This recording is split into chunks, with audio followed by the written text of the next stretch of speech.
Our next guest argues that a culture of bailouts is destabilizing the global financial system. We want to bring in Rockefeller International Chairman Sharma. He is the founder and CIO of investment firm Breakout Capital.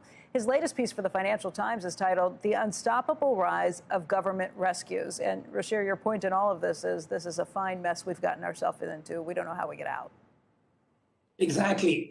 What I try and do in this piece is just trace how far we have come, which is that the founders of capitalism had a minimalist government culture in their mind. And that's the culture we really followed until we had the Great Depression. When a strength was taken too far, it became a weakness, and it became the Great Depression. Since then, we have gone in terms of increasing the scope of government in the economy.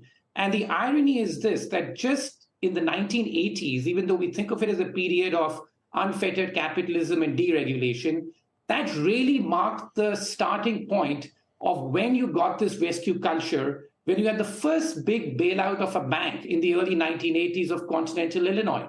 And since then, the bailouts have gotten bigger, the rescues more frequent, and we are now in this position where letting anything fail has become too difficult because everything is too big to fail. And the interconnectedness is something which scares us, so you get immediate phase of contagion. So this is a long arc in terms of where we have come. And this has real consequences. You know, we were arguing now that so far that the bill of the FDIC rescue maybe 90 billion. I think that's just not the main story here. The main story is that why do we have such low productivity growth in the economy today? And productivity growth has been falling over time. And I think that one of the main reasons for that has to do with the fact that we have so much government intervention, which is undermining the social fabric of capitalism. Rashir, I hear your point, but I think there are going to be a lot of questions. I mean, we've been talking this morning about what comes next. If you're going to paper over some of the bank's problems, do you then have to do it for commercial real estate? Do you then have to do it for insurance companies or for anybody else who's holding these instruments that have been marked down significantly because of the rapid rise of interest rates?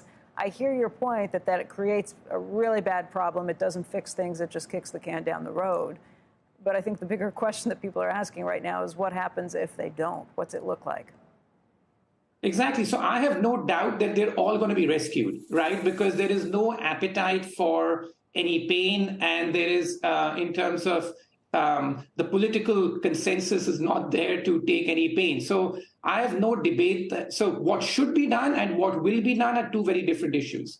In terms of what should be done is I think that everyone's going to be rescued because once you set a precedent, it's very hard to back off from it.